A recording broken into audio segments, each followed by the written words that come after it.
On November 27, 1940, one of the most incredible martial artists was born, appearing in over 20 different movies and TV shows. An actor, filmmaker, and entertainer. This is the legend of Bruce Lee.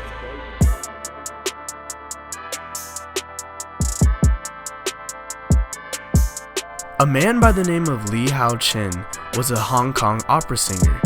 He moved with his wife and 3 children to the United States in 1939. While on tour in San Francisco, his wife gave birth to his 4th child. On November 27, 1940, Lee Jun Fan was born. The newborn received his name Bruce from a nurse at his birthing hospital. Even though at this point, Bruce Lee was just a baby, but little did he know it would not be long before he got his first acting gig. At the age of 3 months, Bruce Lee was acting, performing his first role in the movie Golden Gate Girl. In the early 1940s, Lee and his family moved back to Hong Kong. Arriving back in Hong Kong, it was almost as if Lee just had a natural gift for acting. By 1946, Lee appeared in almost 20 different films as a child actor. He would start to become known for his poetry and even take an interest in dance. He actually won Hong Kong's Cha-Cha dance competition one year. Even though Lee was starting to have his first taste of success, his childhood was not quite perfect. He was taunted by British students for his Chinese background, which resulted in Lee later joining a street gang called the Junction Street 8 Tigers. This is what Lee told Black Belt magazine in 1967. "I was a punk and went looking for fights. We used chains and pins with knives hidden inside. Then one day I wondered what would happen if I didn't have my gang behind me if I got in a fight." Sadly, it was not long before Lee got the answer to his question. At 13 years old, an older student violently beat Lee using a kung fu technique. After experiencing this scary feeling of helplessness, Lee was determined to never feel that feeling again.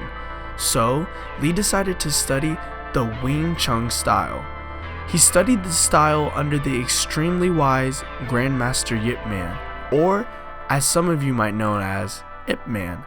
William Chung, who was a fellow student of Yip Man, explained that even though Lee was training under Yip Man, this did not stop him from getting into trouble, at least not until he ran into a situation with the law. Lee's gang shoplifted a store and he fled away with them as soon as the police arrived. Even though he was innocent and did not take anything, he still got into trouble for fleeing the scene with his guilty gang members. This incident is what caused Lee to leave his gang and eventually travel to America. Lee finished high school in Edison, Washington, and got a job instructing the Wing Chun style of martial arts he learned in Hong Kong. He taught many of his fellow students, and this is how he met Linda and Marie, whom he would later marry in 1964. They would later go on to have 2 children, Brandon, who was born in 1965, and Shannon in 1969. At this time, Lee had opened his own martial arts school in Seattle. From Washington, Lee and Linda moved to California, and here Lee opened 2 more of his own schools, one in Oakland and one in LA. At these schools, Lee taught his very own expression of martial arts. It was a unique style he named Jeet Kune Do, or the way of the intercepting fist. Lee had a deep passion for instructing martial arts, and this was reflected in the way he treated his students.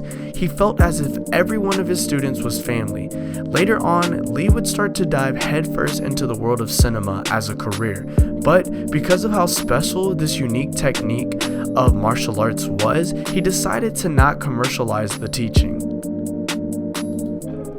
Lee really started to gain his popularity as his role Kato on the television series The Green Hornet. 26 episodes aired from 1966 to 1967. People from all around gathered to see the high-energy Bruce Lee show off his incredible acrobatics and theatrical fighting style. He then went on to make a few guest appearances in different shows such as Ironside, Longstreet, and even The Batman. Later on, he received a notable role in the film Marlowe. In 1969, Lee severely injured his back from training. It was so bad, in fact, that he was told that he shouldn't practice martial arts anymore. After hearing this, he took his recovery into his own hands, researching the art of healing and pushing himself each day to grow stronger and stronger so he could slowly heal his back. While recovering, Lee took time to really focus on self-care, and he even started writing. He came up with a great idea for a TV show named Kung Fu, but when the concept of the show was brought to the executives of Warner Brothers, they decided to strip Lee from the lead role and give it to David Carradine instead. They did not believe that an Asian man could have a lead role and bring in an audience, so instead they gave the part to a white American male. After this incident, Lee decided to leave LA and travel back to Hong Kong the summer of 1971. After being rejected from the lead role of the very show Lee created, he came back to Hong Kong with a fire in his soul, determined to create something amazing. Something that would really highlight his martial arts style, his acting, his creativity, and most importantly, something he could have the lead role in. This was when Lee starred in his first hit movie, Fist of Fury. In this movie, the character Chin leaves his homeland of China to travel to Thailand to stay with his family. Chin swore to his mother that he would avoid violence in his new life. He even wore her necklace to remember the oath that he promised her. Later on in the movie, his oath is tested as he runs into trouble in the factory that he works at. Chin finds out that the factory he works for is actually the cover for a huge drug operation. This results in the murder of his family by the members of the gang. At this point, Chin was pushed past his limits and could no longer hold back his need to fight. Chin then decides to confront his corrupt boss. The movie was released in 1971 and it was a hit. Lee did an amazing job of showcasing his style, Jeet Kune Do, while mixing his high energy acting and performing with his incredible athleticism. As a result, Fist of Fury set new box office records in Hong Kong. Those records were then crushed by his next movie, The Chinese Connection, which came out a year later. This film did well, but did receive poor reviews from critics in America, but honestly that didn't matter much. I also can't forget to mention The Way of the Dragon. In this movie, a man played by Lee visits his family at their restaurant in Italy. After arriving, he has to help defend them against brutal gangsters harassing them.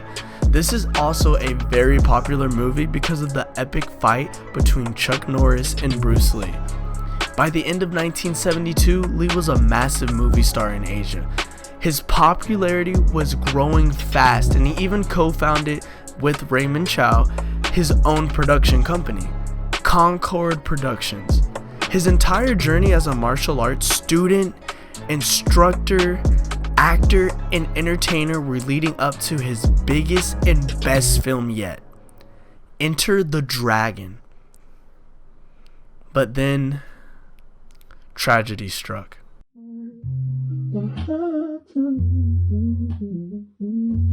On July 20th, 1973, a month before the premiere of Lee's latest film, Enter the Dragon, Bruce Lee died in Hong Kong, China, at the age of 32. The cause of this unexpected death was brain edema. Brain edema is where fluids build up around the brain, causing an increase in pressure. This swelling and increased pressure resulted in his death.